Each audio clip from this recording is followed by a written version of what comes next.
గాంధీ గారు నమస్తే అండి.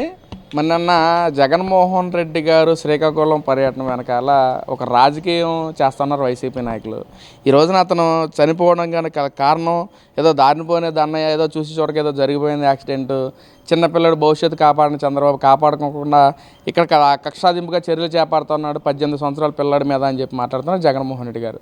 ఏంటి అసలు ఎలా చూడొచ్చు ఆయన చేసిన వ్యాఖ్యలను? అందరికీ నమస్కారం. జగన్మోహన్ రెడ్డి గారి వ్యాఖ్యలు 14 సంవత్సరాల నుంచి వింటానే ఉన్నాం మేము. 12 సంవత్సరాల నుంచి ఆయన ఎన్ని తప్పుడు వాగ్దానాలు, తప్పుడు ప్రచారాలు, ఆయన ములాఖత్కి వచ్చాడు. ఎవరిని చూడటానికి వచ్చాడు? శిథిల అప్పలరాజుని చూడటానికి వచ్చాడు.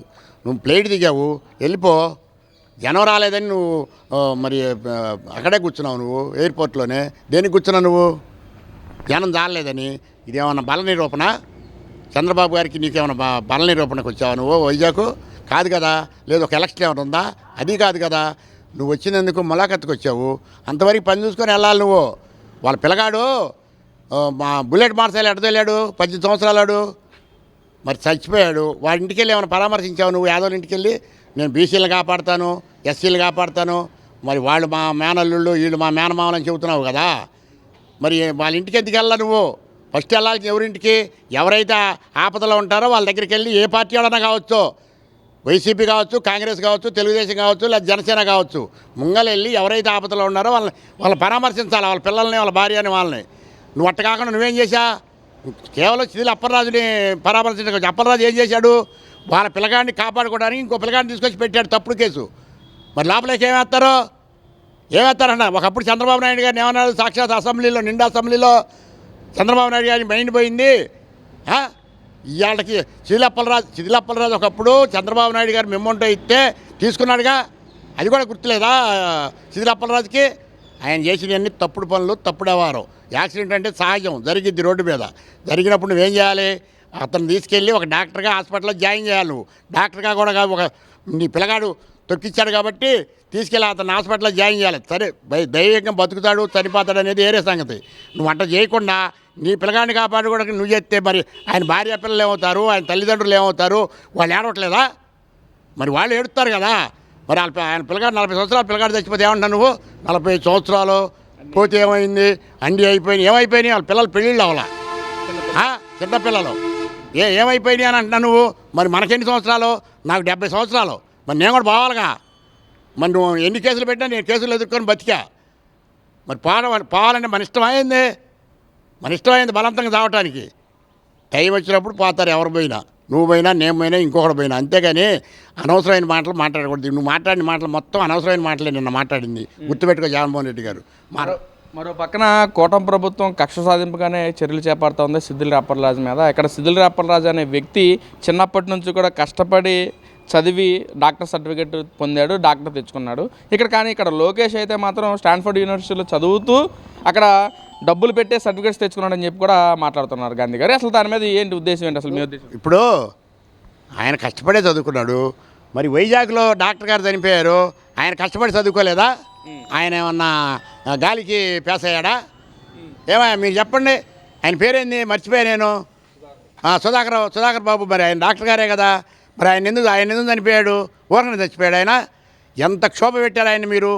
ఆయన గవర్నమెంట్ డబ్బుతో చదువుకోలేదు, ఇంకోళ్ళ డబ్బుతో చదువుకోలేదు, ఆయన కష్టపడి చదువుకున్నాడు. మరి ఆయన డాక్టర్ కదా? డాక్టరా కాదా? ఇంకా ఆయన సబ్సిడీతో చదువుకున్నాడు శిథిల అప్పలరాజు. నాకు తెలిసి గవర్నమెంట్ సబ్బుతో చదువుకొని ఉంటాడు. మరి అట్లాంటి ఆయన అంత పెద్ద డాక్టరు, పేరున్న డాక్టర్ గారు అట్ట చనిపోతే నీ గవర్నమెంట్లో నువ్వు వాళ్ళ కుటుంబాన్ని ఏమైనా పరామర్శించలేదుగా. మరి ఇక్కడ చీరాల్లో ఒక పిల్లగాడిని పెట్రోల్ పోసి చంపారు, వాళ్ళ కుటుంబాన్ని పరామర్శించలేదుగా. మరి అట్ట ఎన్ని జరిగినాయి? మరి సాక్షాత్తు మీ రాయలసీమలోనే ఒక అమ్మాయిని ట్రాక్టర్ పెట్టి తొక్కిచ్చారు కదా. మరి వాళ్ళ కుటుంబాన్ని ఏమైనా పరామర్శించావా? నీ కుటుంబంలో అది కాదు, మా రాజధానిలో 275 మంది చనిపోయారు. ఎవరినన్నా పరామర్శించావా? ఎవరినన్నా పలకరించావా? ఇక్కడే నువ్వు పరిపాలన చేసి అమరావతిలో మమ్మల్ని ఏమైనా పలకరించావు నువ్వు?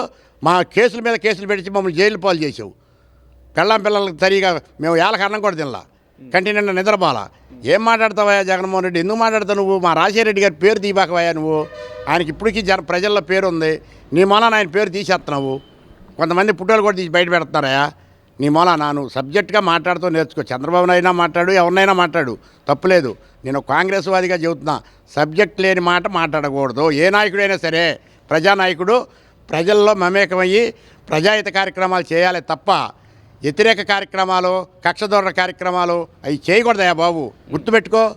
గాంధీ గారు, ఇది పక్కన పెడితే ఏదైతే ఈ రోజున ఉత్తరాంధ్ర దానిలో భోగాపురం ఎయిర్పోర్ట్ ఒక ఇనాగ్రేషన్ జరుగుతుందో దాని కేంద్ర మన ప్రధానమంత్రి గారు వచ్చి దాన్ని శంకుస్థాపన చేయబోతున్నారు.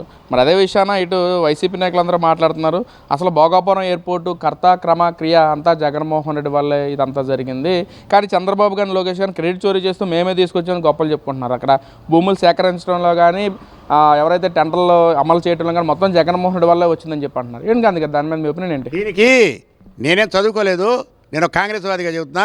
టి అమృతరావు గారు వైజాగ్లో ఉక్కు ఫ్యాక్టరీ తీసుకొచ్చాడు.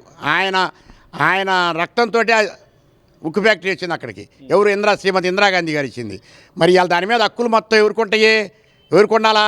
మరి వాళ్ళకే ఉండాలి కదా, మరి వాళ్ళకి లేవు. మరి అమృతరావు గారు అబ్బాయి వాడు జీతాలు చేసుకుంటున్నాడు.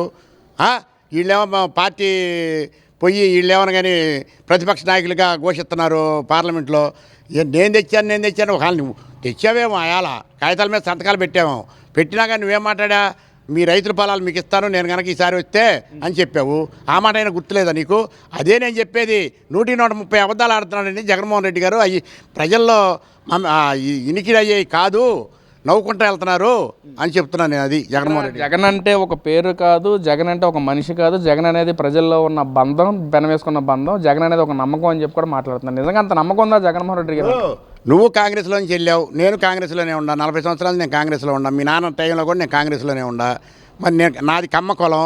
నువ్వు ఎప్పుడైనా సరే మరి నా మీద 36 కేసులు ఉంటే నేను ఇక్కడే ఉంటే ఎప్పుడన్నా పరామర్శించావా?